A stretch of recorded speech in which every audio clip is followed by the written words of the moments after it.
ಎಲ್ಲರಿಗೂ ನಮಸ್ಕಾರ. ಆರ್ಥಿಕ ಅಭ್ಯುದಯಕ್ಕಾಗಿ ಅರ್ಥಶಾಸ್ತ್ರ ತರಗತಿಗಳಿಗೆ ಸ್ವಾಗತ.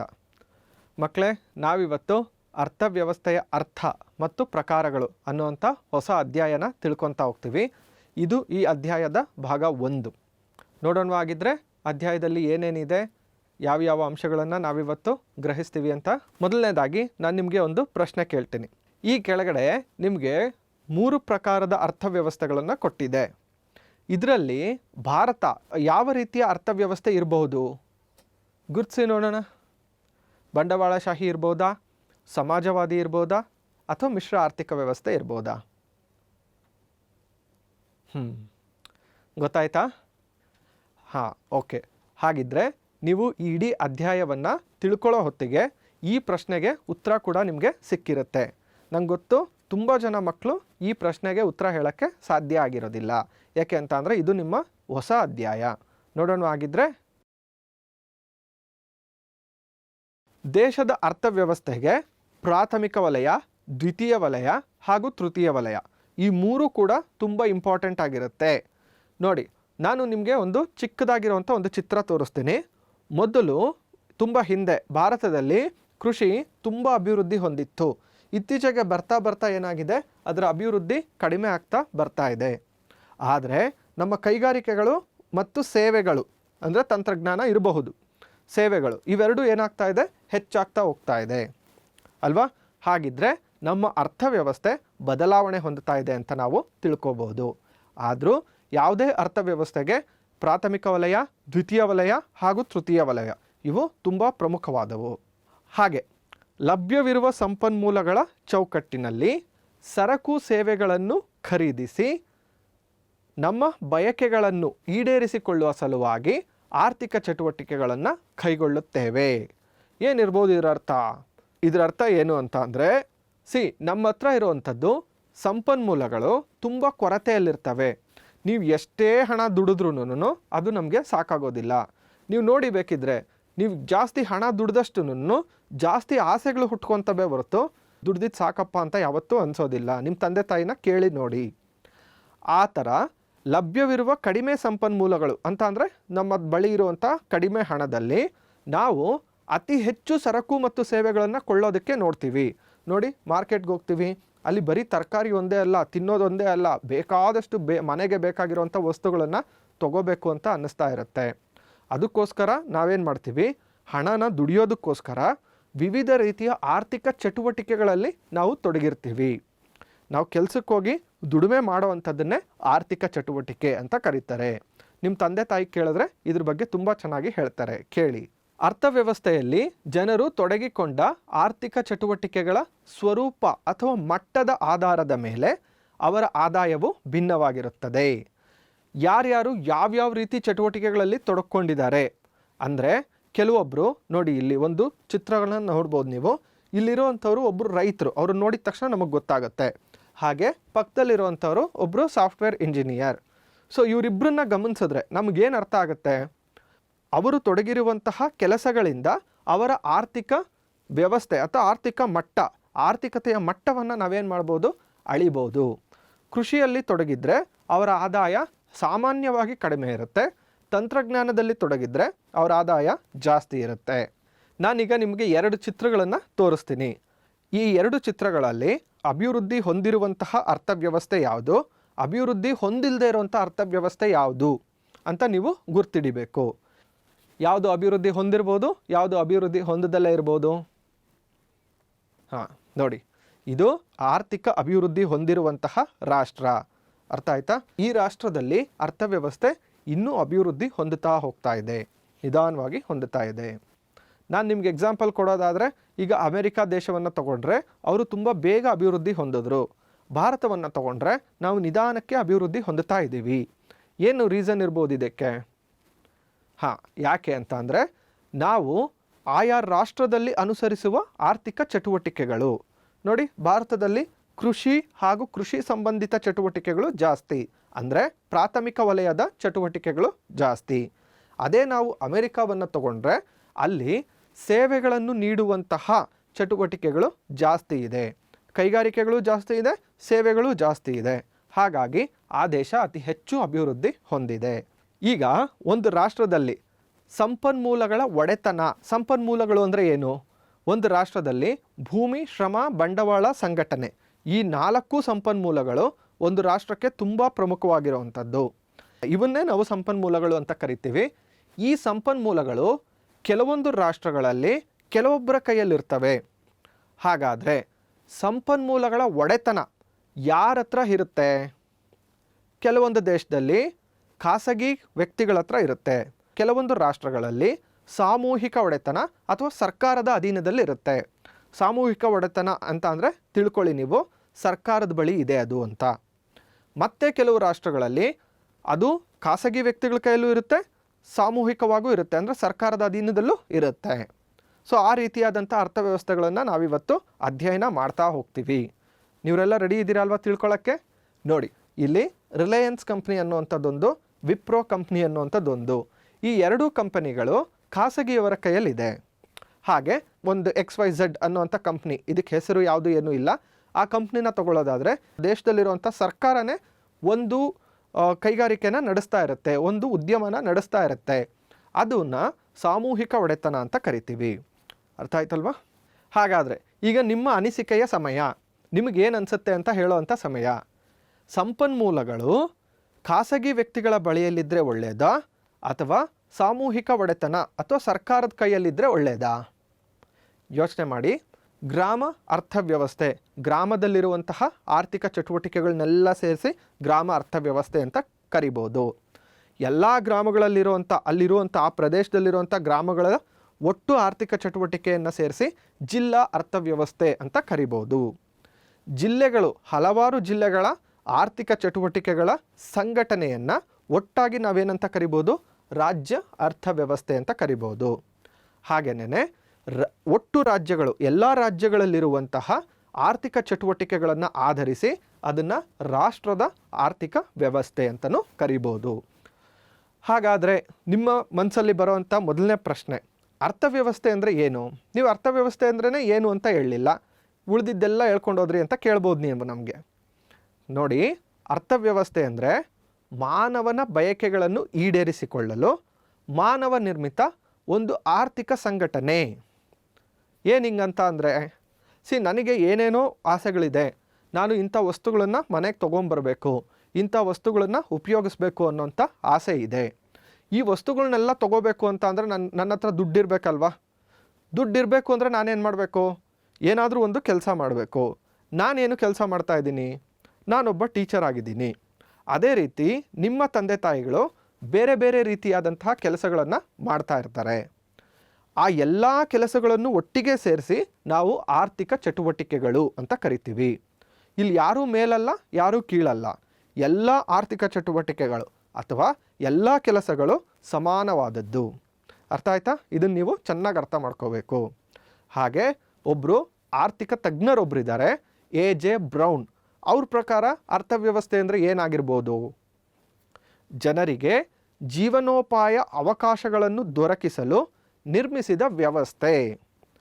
ಒಂದೊಂದು ಸರ್ಕಾರ ಒಂದೊಂದು ರೀತಿಯ ಅರ್ಥವ್ಯವಸ್ಥೆಗಳನ್ನು ಒಪ್ಕೊಂಡಿದೆ. ಜನರಿಗೆ ಜೀವನೋಪಾಯ ಬೇಕಲ್ವಾ? ಜೀವನೋಪಾಯ ಅಂತ ಅಂದರೆ ನಾವು ಬದುಕಿರುವಂಥದ್ದು, ಸುಖವಾಗಿ ಜೀವನ ನಡೆಸುವಂಥದ್ದು. ನಾವು ಸುಖವಾಗಿ ಜೀವನ ನಡೆಸಬೇಕು ಅಂತ ಅಂದರೆ ಯಾವುದಾದ್ರೂ ಆರ್ಥಿಕ ಚಟುವಟಿಕೆ ಮಾಡಬೇಕು. ಆ ಆರ್ಥಿಕ ಚಟುವಟಿಕೆ ಆಯಾ ರಾಷ್ಟ್ರಗಳಲ್ಲಿ ಹೇಗಿದೆ ಅನ್ನೋವಂಥದ್ದನ್ನು ತಿಳ್ಕೊಳ್ಳೋದೇನೇ ಅರ್ಥವ್ಯವಸ್ಥೆ ಆಗಿರುತ್ತೆ. ಆಯಿತಾ? ಗೊತ್ತಾಯ್ತಲ್ವ? ಈಗ ನೋಡಿ, ಜೀವನೋಪಾಯಕ್ಕಾಗಿ ಅಂದರೆ ನಮ್ಮ ಜೀವನ ನಡೆಸೋದಕ್ಕೆ ನಾವು ವ್ಯಕ್ತಿಗಳು, ನಿಮ್ಮ ತಂದೆ ತಾಯಿಯರು ಬೇರೆ ಬೇರೆ ಚಟುವಟಿಕೆಗಳಲ್ಲಿ ತೊಡಗಿರ್ತಾರೆ. ಆ ಎಲ್ಲ ಚಟುವಟಿಕೆಗಳು ಆರ್ಥಿಕ ಚಟುವಟಿಕೆಗಳೇ ಸಾಮಾನ್ಯವಾಗಿರುತ್ತೆ. ಆರ್ಥಿಕ ಚಟುವಟಿಕೆಗಳು ಒಂದು ಸ್ಥಳದಿಂದ ಸ್ಥಳಕ್ಕೆ, ಸಮಯದಿಂದ ಸಮಯಕ್ಕೆ ಭಿನ್ನವಾಗಿರುತ್ತವೆ. ನೋಡಿ, ಎಷ್ಟೊಂದು ರೀತಿಯ ಜನಗಳಿದ್ದಾರೆ. ನೀವು ಅವರನ್ನೆಲ್ಲ ಒಮ್ಮೆ ಗಮನಿಸಿ, ಆಮೇಲೆ ನಾನು ನಿಮ್ಗೇನೋ ಒಂದು ಹೇಳ್ತೀನಿ. ನಮ್ಮ ಜೀವನದಲ್ಲಿ ನಾವು ಈ ಎಲ್ಲ ರೀತಿಯಾದಂತಹ ಜನಗಳನ್ನು ನಾವು ನೋಡ್ತೀವಿ ಅಲ್ವಾ? ಹಳೆಯ ಕಾಲದಲ್ಲಿ, ತುಂಬ ಹಳೆಯದಾದಂಥ ಕಾಲದಲ್ಲಿ ನಿಮ್ಮ ಅಜ್ಜಿ ತಾತ ಇಂಥವ್ರ ಹತ್ರ ಕತೆ ಕೇಳಿ ನೀವು, ಅವಾಗಿದ್ದ ಜೀವನೋಪಾಯಗಳು ತುಂಬ ಸರಳ. ನಮ್ಮ ಮನೆಯಲ್ಲಿ ಹೊಲ ಇತ್ತು, ನಾವೆಲ್ಲ ಉಳುಮೆ ಮಾಡ್ತಿದ್ವಿ, ಆ ಹೊಲದಿಂದ ಏನು ಉತ್ಪನ್ನ ಬರ್ತಿತ್ತೋ ಅದನ್ನು ತಿಂತಿದ್ವಿ. ಅಷ್ಟೇ. ಆದರೆ ಇತ್ತೀಚೆಗೆ ಅರ್ಥವ್ಯವಸ್ಥೆ ಬೆಳೆದಂಗೆ ಆರ್ಥಿಕ ಚಟುವಟಿಕೆಗಳು ಸಂಕೀರ್ಣವಾಗ್ತಾ ಹೋಗ್ತಾ ಇದೆ. ಅರ್ಥ ಆಯ್ತಾ? ಸಂಕೀರ್ಣ ಅಂತ ಅಂದರೆ ಮುಂಚೆ ಎಷ್ಟೊಂದು ಕೆಲಸಗಳನ್ನು ಒಬ್ಬನೇ ಮನುಷ್ಯ ಮಾಡ್ತಿದ್ದ. ಈಗ ಪ್ರತಿಯೊಂದು ಕೆಲಸಕ್ಕೆ ನಿರ್ದಿಷ್ಟ ಜನರಿದ್ದಾರೆ. ಮೆಕ್ಯಾನಿಕ್ ಅಂದರೆ ಗೊತ್ತಲ್ವಾ? ಕಾರುಗಳು ಎಲ್ಲ ರಿಪೇರಿ ಮಾಡ್ತಾರಲ್ಲ, ಎಲ್ಲರೂ ಮಾಡೋಕ್ಕಾಗತ್ತಾ ಅದನ್ನು? ನನ್ನ ಕೈಗೆ ಒಂದು ಕಾರ್ ಕೊಟ್ಟರೆ ನನ್ನ ಕೈಲಿ ರಿಪೇರಿ ಮಾಡೋಕ್ಕಾಗಲ್ಲ ಅಲ್ವಾ? ನಾನು ಯಾರು? ನಾನೊಬ್ಬ ಶಿಕ್ಷಕ ಅಷ್ಟೇ. ನಾನು ಕಾರ್ ರಿಪೇರಿ ಮಾಡೋಕ್ಕಾಗೋದಿಲ್ಲ. ಪ್ರತಿಯೊಬ್ಬರು ನಿರ್ದಿಷ್ಟವಾದ ಕೆಲಸಗಳನ್ನು ಮಾಡ್ತಾ ಹೋಗ್ತಾ ಇದ್ದಾರೆ.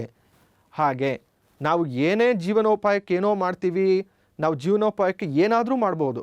ಬಟ್ ಎವ್ರಿಥಿಂಗ್ ಎಲ್ಲನೂ ಕಾನೂನಿನ ರೀತಿಯಲ್ಲಿ ನ್ಯಾಯಸಮ್ಮತವಾಗಿರಬೇಕು. ನಾವೇನಾದರೂ ಕಾನೂನಿಗೆ ವಿರುದ್ಧವಾಗಿ ಏನಾದರೂ ಮಾಡಿದ್ರೆ ಇವತ್ತು ನಾವು ಅದರಿಂದ ಹಣ ಗಳಿಸ್ಬೋದು, ಆದರೆ ಯಾವತ್ತೋ ಒಂದು ದಿನ ಅದರದ್ದು ಪ್ರತಿಫಲನ ತಿಂತೀವಿ. ಅಂದರೆ ಯಾವತ್ತಾದರೂ ಒಂದಿನ ಕಾನೂನಿನ ಕೈಗೆ ಸಿಕ್ಕಿ ಬೀಳ್ತೀವಿ. ನೋಡಿ, ಒಬ್ಬ ಕಳ್ಳ ಖುಷಿಯಾಗಿ ಎಷ್ಟೊಂದು ವಸ್ತುಗಳನ್ನು ದೋಚ್ಕೊಂಡು ಹೋಗ್ತಾ ಇದ್ದಾನೆ. ಮಾರನೇ ದಿನ ಅವನು ಪೊಲೀಸವ್ರ ಕೈಗೆ ಸಿಕ್ಬಿದ್ದಿದ್ದಾನೆ. ಬಿದ್ದೇ ಬೀಳ್ತಾರೆ ತಪ್ಪು ಮಾಡೋರು ಅಲ್ವಾ? ಹಾಗೆ ಅರ್ಥವ್ಯವಸ್ಥೆಯ ಆರ್ಥಿಕ ಚಟುವಟಿಕೆಗಳು ಹೇಗಿರುತ್ತೆ ಅಂತ ಅರ್ಥ ಮಾಡ್ಕೊಂಡ್ವಿ. ಈ ಒಂದು ಅರ್ಥವ್ಯವಸ್ಥೆ ಅಂದರೆ ಏನು ಅನ್ನೋದನ್ನು ನಾವು ಅರ್ಥ ಮಾಡ್ಕೊಳ್ಳೋಣ. ವ್ಯಕ್ತಿ ಮತ್ತು ಸಮಾಜದ ಯೋಗಕ್ಷೇಮವನ್ನು ಹೆಚ್ಚಿಸುವ ವ್ಯಕ್ತಿ ಅಂದರೆ ಒಬ್ಬ ಮನುಷ್ಯ, ಒಂದು ದೇಶದಲ್ಲಿರುವಂಥ ಒಬ್ಬ ಮನುಷ್ಯ, ಮತ್ತು ಸಮಾಜ. ವ್ಯಕ್ತಿ ಇರುವಂಥದ್ದು ಸಮಾಜದಲ್ಲೇ ಅಲ್ವಾ? ನಾವು ಸಮಾಜಕ್ಕೆ ಹೊಂದಿಕೊಂಡು ಬಾಳ್ಬೇಕಲ್ವಾ? ಆದ್ದರಿಂದ ವ್ಯಕ್ತಿ ಮತ್ತು ಸಮಾಜದ ಯೋಗಕ್ಷೇಮ ಹೆಚ್ಚಿಸುವಂತಹ ಆರ್ಥಿಕ ಚಟುವಟಿಕೆಗಳನ್ನು ಕೈಗೊಳ್ಳುವ ಆರ್ಥಿಕ ಸಂಸ್ಥೆಗಳ ಚೌಕಟ್ಟನ್ನು ಅರ್ಥವ್ಯವಸ್ಥೆ ಎಂದು ಕರೆಯುತ್ತಾರೆ. ನಿಮಗಿದು ಸುಲಭವಾಗಿ ಅರ್ಥ ಆಗಬೇಕು ಅಂತ ಅಂದರೆ ನಾನೀಗಾಗಲೇ ನಿಮ್ಗೆ ಹೇಳಿದ್ದೀನಿ, ಸಂಪನ್ಮೂಲಗಳ ಒಡೆತನ ಕೆಲವೊಮ್ಮೆ ಖಾಸಗಿಯವ್ರ ಕೈಲಿರುತ್ತೆ, ಕೆಲವೊಮ್ಮೆ ಸರ್ಕಾರದ ಕೈಲಿರುತ್ತೆ, ಕೆಲವೊಮ್ಮೆ ಸರ್ಕಾರಿ ಹಾಗೂ ಖಾಸಗಿಯವ್ರ ಕೈಲಿರುತ್ತೆ. ಯಾವ ರೀತಿಯ ಆರ್ಥಿಕ ವ್ಯವಸ್ಥೆಯಲ್ಲಿ ನಾವು ಬದುಕಿದ್ದೀವಿ, ಯಾವ ರೀತಿಯ ಆರ್ಥಿಕ ವ್ಯವಸ್ಥೆ ನಮ್ಮ ರಾಷ್ಟ್ರದಲ್ಲಿದೆ ಅಂತ ತಿಳ್ಕೊಳ್ಳೋದೇನೇ ಅರ್ಥವ್ಯವಸ್ಥೆಯ ಅರ್ಥ. ನೋಡಿ, ನಮ್ಮ ಸರ್ಕಾರ ನಮಗೆ ರಕ್ಷಣೆ ಕೊಟ್ಟಿದೆ, ಮೂಲ ಸೌಕರ್ಯಗಳನ್ನು ಕೊಟ್ಟಿದೆ, ವಿದ್ಯುತ್ ಶಕ್ತಿಯಂತಹ ಮೂಲ ಸೌಕರ್ಯಗಳು, ಎಲ್ಲ ರೀತಿಯ ಸೌಕರ್ಯಗಳನ್ನು ಕೊಟ್ಟಿದೆ. ನಾವು ದೇಶಕ್ಕಾಗಿ ದುಡಿಬೇಕಾಗತ್ತೆ ಅಲ್ವಾ? ಅರ್ಥವ್ಯವಸ್ಥೆಯು ಕೆಳಗಿನ ಲಕ್ಷಣಗಳನ್ನು ಹೊಂದಿರುತ್ತದೆ. ಯಾವ್ಯಾವ ರೀತಿಯ ಲಕ್ಷಣಗಳು ಅರ್ಥವ್ಯವಸ್ಥೆಗಿರುತ್ತೆ? ಎಲ್ಲ ರೀತಿಯ 3 ರೀತಿಯ ಅರ್ಥವ್ಯವಸ್ಥೆಗಳನ್ನು ಮುಂದೆ ನೋಡ್ತೀರಾ. ಆ ಎಲ್ಲ ಅರ್ಥವ್ಯವಸ್ಥೆಗಳಲ್ಲೂ ಈ ರೀತಿಯಾದಂತಹ ಕಾಮನ್ ಆಗಿರುವಂಥ ಕೆಲವೊಂದು ಅಂಶಗಳು ಇರ್ತವೆ. ಯಾವ್ದ್ಯಾವುದು? ಒಂದು ಅರ್ಥವ್ಯವಸ್ಥೆಯು ವ್ಯಕ್ತಿಗಳು, ಆರ್ಥಿಕ ಸಂಸ್ಥೆಗಳು, ಸರ್ಕಾರ ಹಾಗೂ ಅವುಗಳ ಪರಸ್ಪರ ಸಂಬಂಧವನ್ನು ಒಳಗೊಂಡಿರುತ್ತವೆ.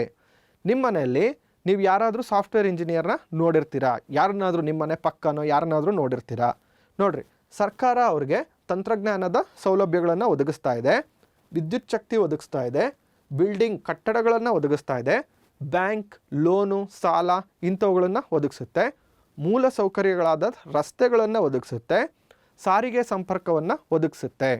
ಅಂದರೆ ಒಬ್ಬ ವ್ಯಕ್ತಿ ಅಭಿವೃದ್ಧಿ ಹೊಂದೋದಕ್ಕೆ ಒಂದು ಸಮಾಜವಾಗಿ, ಒಂದು ಸರ್ಕಾರವಾಗಿ ಎಲ್ಲರೂ ಪರಸ್ಪರವಾಗಿ ಕೈ ಜೋಡಿಸ್ಬೇಕಾಗುತ್ತೆ. ಆವಾಗಲೇ ಅರ್ಥವ್ಯವಸ್ಥೆ ಅನ್ನುವಂಥದ್ದು ಪ್ರಗತಿ ಹೊಂದುತ್ತಾ ಹೋಗುತ್ತೆ. ಎರಡನೇದಾಗಿ, ಒಂದು ಅರ್ಥವ್ಯವಸ್ಥೆ ಅನ್ನುವಂಥದ್ದು ಕ್ರಿಯಾಶೀಲವಾದದ್ದು. ಆರ್ಥಿಕ ಸಂಸ್ಥೆಗಳು ನಿರಂತರವಾಗಿ ರಚನೆಯಾಗುತ್ತವೆ, ನಾಶವಾಗುತ್ತವೆ ಮತ್ತು ಬದಲಾಗುತ್ತವೆ. ಮೂರನೇದಿದೆಯಲ್ಲ, ಬದಲಾಗುತ್ತವೆ, ಅದು ತುಂಬ ಪ್ರಮುಖವಾದದ್ದು. ಏನು ಈ ಥರ ಅಂತ ಅಂದರೆ ನೋಡಿ, 2015ರಲ್ಲಿ 1950ರಲ್ಲಿ ರಚನೆ ಮಾಡಿದಂತಹ ಯೋಜನಾ ಆಯೋಗವನ್ನು ಸ್ಥಾನಪಲ್ಲಟಗೊಳಿಸಿ ನೀತಿ ಆಯೋಗ ಅಂತ ಬಂತು. ಯಾವಾಗ? 2015ರಲ್ಲಿ. ಇಷ್ಟು ವರ್ಷಗಳು ನಮಗಿದ್ದೇನು? ಯೋಜನಾ ಆಯೋಗ. ಈ ಯೋಜನಾ ಆಯೋಗ ಅನ್ನುವಂಥದ್ದು ಒಂದು ಆರ್ಥಿಕ ಚೌಕಟ್ಟು. ಇದನ್ನು ಬದಲಾಯಿಸಿದ್ಯಾವುದು? ನೀತಿ ಆಯೋಗ. ಅರ್ಥ ಆಯ್ತಲ್ವಾ? ಈ 2 ಸಂಸ್ಥೆಗಳ ಬಗ್ಗೆ ನಿಮಗೆ ಈ ಅಧ್ಯಾಯದ 2ನೇ ಭಾಗದಲ್ಲಿ ಕೊನೆಯಲ್ಲಿ ನಿಮಗೆ ಅತಿ ಹೆಚ್ಚು ಮಾಹಿತಿಯನ್ನು ಕೊಟ್ಟಿದ್ದಾರೆ. ಅಲ್ಲಿ ನೋಡೋಣ ಇದೇನಾಗಿದೆ ಅಂತ. ನೋಡಿ, ಮುಂಚೆ ಸಾಟಿ ವಿನಿಮಯ ಪದ್ಧತಿ ಅಂತ ಇತ್ತು. ಏನು ಸಾಟಿ ವಿನಿಮಯ ಪದ್ಧತಿ ಅಂತ ಅಂದರೆ, ಮೊದಲನೇ ಚಿತ್ರವನ್ನು ಒಂಚೂರು ಗಮನಿಸಿ. ಅಲ್ಲಿ ಒಂದು ವಸ್ತುವನ್ನು ಕೊಟ್ಟು ಇನ್ನೊಂದು ವಸ್ತುನ ತೊಗೊತಾ ಇದ್ದಾರೆ. ಇದನ್ನು ಸಾಟಿ ವಿನಿಮಯ ಪದ್ಧತಿ ಅಂತ ಕರಿತಾ ಇದ್ರು. ಆದರೆ ಇವತ್ತು ಆ ಥರ ಆಗುತ್ತಾ? ನನ್ನ ಹತ್ರ ಒಂದಿಷ್ಟು ರಾಗಿ ಇದೆ, ನಿಮ್ಮ ಹತ್ರ ಇರೋ ಅಕ್ಕಿ ಕೊಡಿ ಅಂದರೆ ಕೊಟ್ಬಿಡ್ತೀರಾ? ಕೊಡಲ್ಲ ಅಲ್ವಾ? ಅಕ್ಕಿ ರೇಟೇ ಬೇರೆ, ರಾಗಿ ರೇಟೇ ಬೇರೆ. ಮತ್ತು ಯಾಕೆ ಕೊಡ್ತೀರಾ? ಅದಕ್ಕೋಸ್ಕರ ಇವತ್ತೇನಾಗಿದೆ, ಹಣ ಅನ್ನುವಂಥದ್ದು ಚಾಲ್ತಿಗೆ ಬಂದಿದೆ. ಇವತ್ತಿನ ದಿನ ಹಣ ಇಲ್ದಲೆ ಯಾವುದೇ ರೀತಿಯ ವ್ಯವಹಾರಗಳು ನಡೀತಾ ಇಲ್ಲ ಸಾಮಾನ್ಯವಾಗಿ, ಎಲ್ಲನೂ ಅಲ್ಲ ಸಾಮಾನ್ಯವಾಗಿ. ಈಗ ಹಣಕ್ಕಿಂತ ಇವಾಗ ಏನಾಗಿದೆ, ಡಿಜಿಟಲ್ ಮಾಧ್ಯಮ ಬಂದಿದೆ. ಅಂದರೆ ನಿಮ್ಮ ಕೈಯಲ್ಲಿ ಹಣ ಅನ್ನುವಂಥದ್ದು ಘನವಾಗಿ ಇರಬೇಕು ಅಂತ ಏನಿಲ್ಲ, ಅದನ್ನು ಹಾರ್ಡ್ ಕ್ಯಾಶ್ ಅಂತಾರಲ್ವ, ಅದೇನಿರಬೇಕು ಅಂತ ಇಲ್ಲ. ನಿಮ್ಮ ಮೊಬೈಲ್ ಫೋನಲ್ಲಿದ್ದರೆ ಅಥವಾ ನೀವು ಇಂಟರ್ನೆಟ್ ಉಪಯೋಗಿಸೋರಾಗಿದ್ದರೆ ನೀವು ಇಂಟರ್ನೆಟ್ಟಿಂದನೇ ಒಬ್ಬರಿಂದ ಒಬ್ಬರಿಗೆ ದುಡ್ಡನ್ನು ವಿನಿಮಯ ಮಾಡ್ಕೊಂಬಿಡ್ಬೋದು, ಹಣವನ್ನು ವಿನಿಮಯ ಮಾಡ್ಕೊಂಬಿಡ್ಬೋದು ಅಲ್ವಾ. ಅಷ್ಟು ಸುಲಭ ಆಗಿದೆ ಇವತ್ತು ಹಣ ಅನ್ನುವಂಥದ್ದು. ಮೂರನೇ ಅಂಶ ಇದರಲ್ಲೇನು ಅಂತ ಅಂದರೆ ಉತ್ಪಾದನೆ, ಅನುಭೋಗ, ಹೂಡಿಕೆ ಒಂದು ಅರ್ಥವ್ಯವಸ್ಥೆಯ ಪ್ರಮುಖ ಚಟುವಟಿಕೆಗಳು ಅಂತ ಹೇಳ್ಬೋದು. ಮೊದಲನೇದಾಗಿ ಉತ್ಪಾದನೆ ನೋಡೋಣ.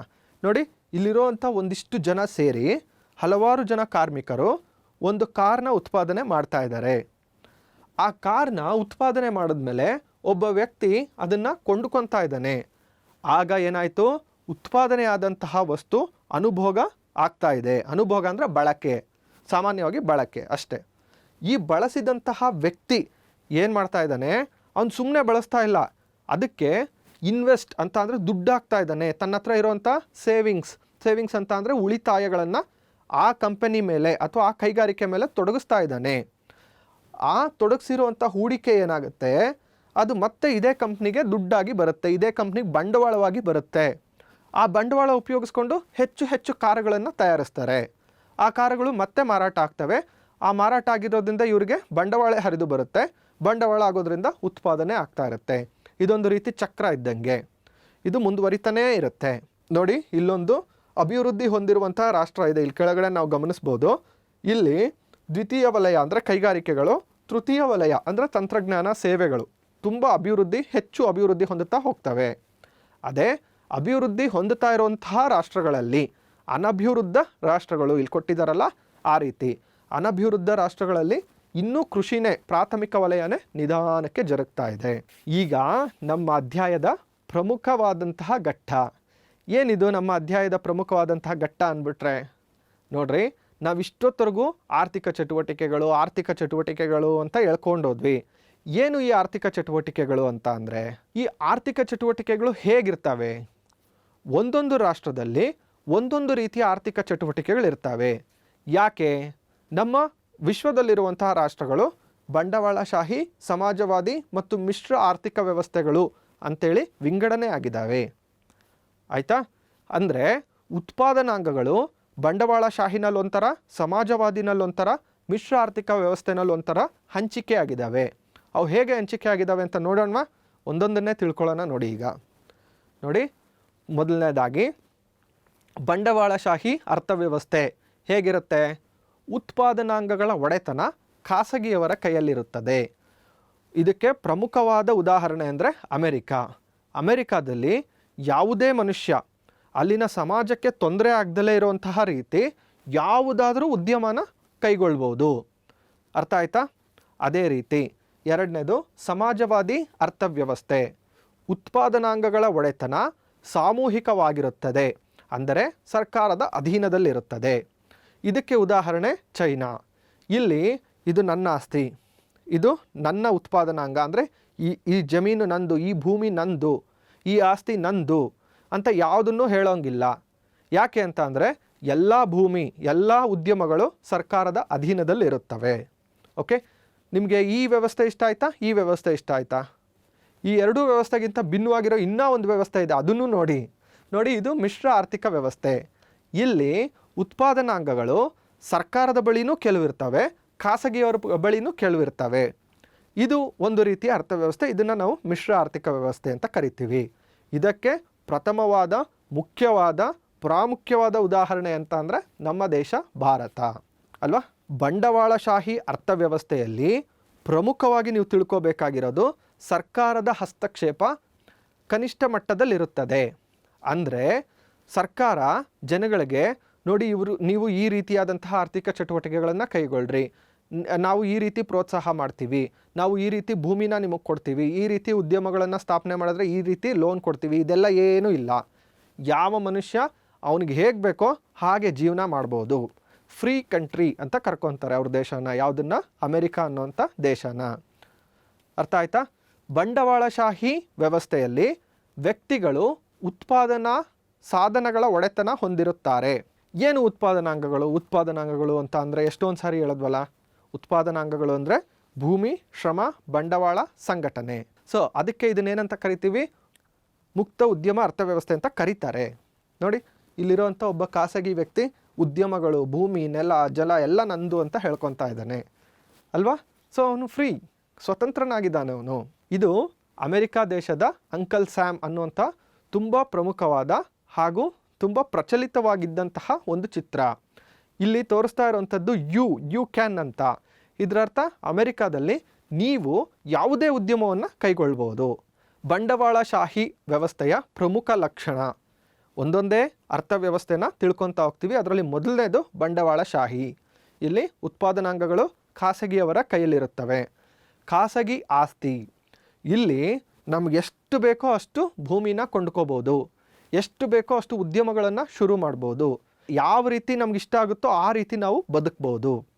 ಅದಕ್ಕೋಸ್ಕರ ಇಲ್ಲಿ ಆಸ್ತಿ ಮಾಡಬೇಕು, ನನ್ನ ಆಸ್ತಿನ ನನ್ನ ಮಗನಿಗೆ ಕೊಡಬೇಕು, ಈ ರೀತಿಯಾದಂತಹ ಆಸೆಗಳು ಜಾಸ್ತಿ ಇರುತ್ತೆ. ಓಕೆ, ಸಂಪತ್ತನ್ನು ಹೊಂದುವ, ಸಂಗ್ರಹಿಸುವ ಭಾವನೆಯು ಅತ್ಯಂತ ಪ್ರಬಲವಾಗಿರುತ್ತೆ. ಎರಡನೇದು ಉದ್ಯಮ ಸ್ವಾತಂತ್ರ್ಯ. ನೋಡಿ, ನೀವು ಈ ರೀತಿಯಾದಂತಹ ಕೆಲಸಗಳನ್ನೇ ಮಾಡಬೇಕು ಅಂತ ಎಲ್ಲೂ ಹೇಳಿಲ್ಲ. ಯಾರು ತಮಗಿಷ್ಟ ಬಂದಂತಹ ಕೆಲಸಗಳನ್ನು ಮಾಡ್ಬೋದಾಗಿದೆ. ಇಲ್ಲಿ ನಮ್ಮ ಆಯ್ಕೆಯ ಮೇರೆಗೆ ಮಾರುಕಟ್ಟೆಯಲ್ಲಿ ಅತ್ಯಂತ ಲಾಭ ಪಡೆಯುವ ಹಾಗೆ ಮಾರಾಟ ಮಾಡ್ಬೋದು. ಅನುಭೋಗಿಯ ಸಾರ್ವಭೌಮತ್ವ. ಇಲ್ಲಿ ಯಾರು ಕೊಂಡುಕೊಂತಾನೋ ಅವನೇ ರಾಜ, ಅವನಿಗೆ ತುಂಬ ಪ್ರಾಶಸ್ತ್ಯ ಜಾಸ್ತಿ. ಬಂಡವಾಳಶಾಹಿಯಲ್ಲಿ ಅನುಭೋಗಿಯೇ ಸಾರ್ವಭೌಮ. ಇಲ್ಲಿ ಅನುಭೋಗಿಗಳು ಏನನ್ನು ಇಷ್ಟಪಡ್ತಾರೋ ಅದನ್ನೇ ಉತ್ಪಾದನೆ ಮಾಡುತ್ತೆ. ಯಾವುದು? ಬಂಡವಾಳಶಾಹಿ ಅರ್ಥವ್ಯವಸ್ಥೆ. ಇಲ್ಲಿ ಲಾಭದ ಉದ್ದೇಶ ಜಾಸ್ತಿ. ವಿಶೇಷವಾಗಿ ಬಂಡವಾಳಶಾಹಿ ವರ್ಗ ಅಂತಲೇ ಇದೆ.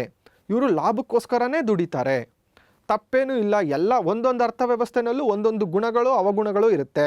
ಇಲ್ಲಿ ಎಲ್ಲರಿಗೂ ಲಾಭ ಅನ್ನೋಂಥದ್ದು ತುಂಬ ಇಷ್ಟ. ಕನಿಷ್ಠ ವೆಚ್ಚ ಅಂದರೆ ತುಂಬ ಕಡಿಮೆ ವೆಚ್ಚದಲ್ಲಿ ಒಂದು ವಸ್ತುನ ಉತ್ಪಾದನೆ ಮಾಡಿ ಅದನ್ನು ಗರಿಷ್ಠ ಲಾಭಕ್ಕೆ ಮಾರ್ತಾರೆ. ಪೈಪೋಟಿ ಮಾರುಕಟ್ಟೆಗಳು ಮತ್ತು ಬೆಲೆಗಳು ಅಂದರೆ ಯಾರು ಯಾವ ವಸ್ತುನ ಬೇಕಿದ್ರೂ ಉತ್ಪಾದನೆ ಮಾಡ್ಬೋದು. ಇಲ್ಲಿ ಸರ್ಕಾರದ ನಿಯಂತ್ರಣ ಇರೋದಿಲ್ಲ. ಅದಕ್ಕೋಸ್ಕರ ಬಹಳ ಜನ ಒಂದೇ ರೀತಿಯ ವಸ್ತುಗಳನ್ನು ಉತ್ಪಾದನೆ ಮಾಡ್ತಿರ್ತಾರೆ. ಆಗ ಪೈಪೋಟಿಗಳು, ಬೆಲೆಗಳು ಎಲ್ಲ ನಿಯಂತ್ರಣದಲ್ಲಿ ಇರ್ತವೆ. ಬಂಡವಾಳಶಾಹಿ ಅರ್ಥವ್ಯವಸ್ಥೆ ಮತ್ತೊಂದು ಲಕ್ಷಣ ಅಂದರೆ ಸರ್ಕಾರದ ಹಸ್ತಕ್ಷೇಪ ಇಲ್ಲದಿರುವಿಕೆ. ಇದನ್ನು ನಾವು ಮೊದಲೇ ನೋಡಿದ್ದೀವಿ. ಇಲ್ಲಿ ಬಂಡವಾಳಶಾಹಿ ಅರ್ಥವ್ಯವಸ್ಥೆಯ ಒಂದು ವ್ಯಂಗ್ಯ ಚಿತ್ರವನ್ನು ನಾವು ನೋಡ್ಬೋದು. ಇಲ್ಲಿ ಬಂಡವಾಳಶಾಹಿಗಳು ಎಷ್ಟು ಚೆನ್ನಾಗಿ ಎಷ್ಟು ಸೊಂಪಾಗಿದ್ದಾರೆ ನೋಡಿ. ಹಾಗೇನೇ ದುಡಿಯೋ ವರ್ಗ ದುಡಿತಾನೇ ಇರುತ್ತೆ. ಇದೊಂದು ಅವಗುಣ ಇರಲಿ. ಆದರೆ ಇತ್ತೀಚೆಗೆ ಎಲ್ಲ ಸರ್ಕಾರಗಳು ಜನಪರ ಕಲ್ಯಾಣವನ್ನು ಜಾಸ್ತಿ ಮಾಡಿರೋದ್ರಿಂದ ಸಂಪೂರ್ಣವಾದ ಬಂಡವಾಳಶಾಹಿ ಪದ್ಧತಿ ಅನ್ನುವಂಥದ್ದನ್ನು ಎಲ್ಲೂ ನೋಡೋಕ್ಕಾಗೋದಿಲ್ಲ. ನಾವೀಗ ಅಮೆರಿಕಾದಂತಹ ಬಂಡವಾಳಶಾಹಿ ರಾಷ್ಟ್ರದ ಬಗ್ಗೆ ತಿಳ್ಕೊಂಡ್ವಿ.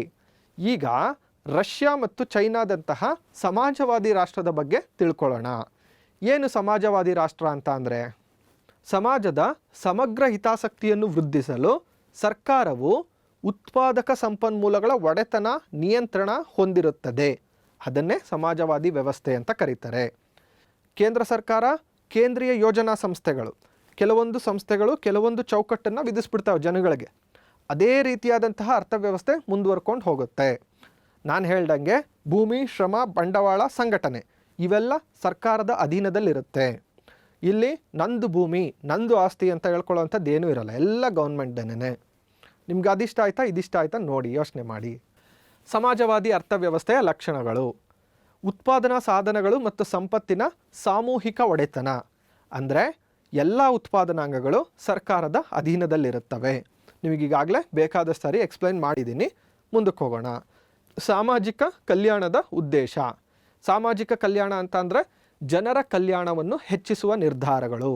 ಅಂದರೆ ಈಗ ಒಂದು ದೇಶದಲ್ಲಿ ಯಾವ ರೀತಿಯ ಆರ್ಥಿಕ ಚಟುವಟಿಕೆಗಳಿರಬೇಕು, ಯಾವ ವಸ್ತುನ ಹೆಚ್ಚು ಉತ್ಪಾದನೆ ಮಾಡಬೇಕು, ಯಾವ ವಸ್ತುಗಳನ್ನು ಕಡಿಮೆ ಉತ್ಪಾದನೆ ಮಾಡಬೇಕು, ಸರ್ಕಾರನೇ ಈ ನಿರ್ಧಾರಗಳನ್ನು ತಗೊಳ್ಳುತ್ತೆ. ಅರ್ಥ ಆಯ್ತಾ?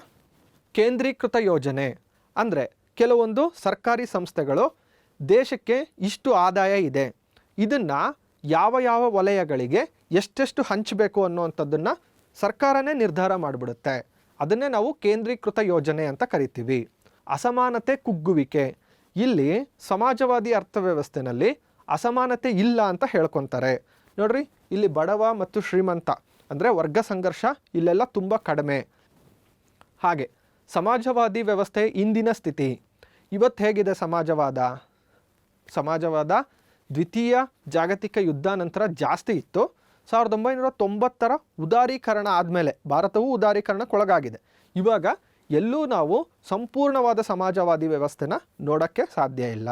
ಹಾಗೆ ಪ್ರಮುಖವಾದದ್ದು ನಮ್ಮ ಭಾರತದ್ದು ಮಿಶ್ರ ಆರ್ಥಿಕ ವ್ಯವಸ್ಥೆ. ಇದು ಬಂಡವಾಳಶಾಹಿ ಲಕ್ಷಣಗಳನ್ನು ಹಾಗೂ ಸಮಾಜವಾದಿ ಲಕ್ಷಣಗಳನ್ನು ಎರಡನ್ನೂ ಹೊಂದಿರುವಂತಹ ವ್ಯವಸ್ಥೆ. ಓಕೆ, ಇಲ್ಲಿ ಇದು ಬಂಡವಾಳಶಾಹಿ ವ್ಯವಸ್ಥೆ ಅಂತ ಅಂದರೆ ಅರ್ಥವ್ಯವಸ್ಥೆಯ ಮುಕ್ತ ಉದ್ಯಮಶೀಲತೆ ಮತ್ತು ಸಮಾಜವಾದಿ ಅರ್ಥವ್ಯವಸ್ಥೆಯ ಸರ್ಕಾರಿ ನಿಯಂತ್ರಣಗಳು ಎರಡನ್ನೂ ಹೊಂದಿದೆ. ಅಂದರೆ ಫ್ರೀ ಕಂಟ್ರಿ ಅಂತ ಹೇಳಿದ್ನಲ್ವ, ಅಮೆರಿಕಾದಲ್ಲಿ ಯಾರು ಯಾವ ಉದ್ಯಮ ಬೇಕಿದ್ರೂ ಶುರು ಮಾಡ್ಬೋದು. ಆದರೆ ಸರ್ಕಾರಿ ಉದ್ಯಮಗಳು ಅಲ್ಲಿರ್ತವೆ. ಸರ್ಕಾರಿ ಉದ್ಯಮಗಳ ಜೊತೆಗೆ ನಾವೇನು ಮಾಡಬೇಕಾಗತ್ತೆ, ಪೈಪೋಟಿ ನಡೆಸಬೇಕಾಗತ್ತೆ. ಯಾವುದು ಉತ್ತಮವಾಗಿರುತ್ತೋ ಅದನ್ನು ಜನ ಅನುಭವಿಸ್ತಾರೆ. ಮಿಶ್ರ ಆರ್ಥಿಕ ವ್ಯವಸ್ಥೆಯ ಲಕ್ಷಣಗಳು: ಸಾರ್ವಜನಿಕ ಮತ್ತು ಖಾಸಗಿ ವಲಯಗಳ ಸಹ ಅಸ್ತಿತ್ವ. ಅಂದರೆ ಸಾರ್ವಜನಿಕ ವಲಯನೂ ಇರುತ್ತೆ, ಖಾಸಗಿ ವಲಯನೂ ಇರುತ್ತೆ. ಇವೆರಡರ ಮಧ್ಯೆ ಒಂದು ಪೈಪೋಟಿ ಇರುತ್ತೆ. ನೋಡಿ, ನಾನೀಗ ಹೇಳ್ತೀನಿ, ಒಂದು ಖಾಸಗಿ ಆಸ್ಪತ್ರೆನೂ ಇರುತ್ತೆ ಹಾಗೂ ಸರ್ಕಾರಿ ಆಸ್ಪತ್ರೆನೂ ಇರುತ್ತೆ. ಜನ ತನಗೆ ಯಾವುದು ಇಷ್ಟನೋ ಅಲ್ಲಿಗೆ ಹೋಗ್ಬೋದು.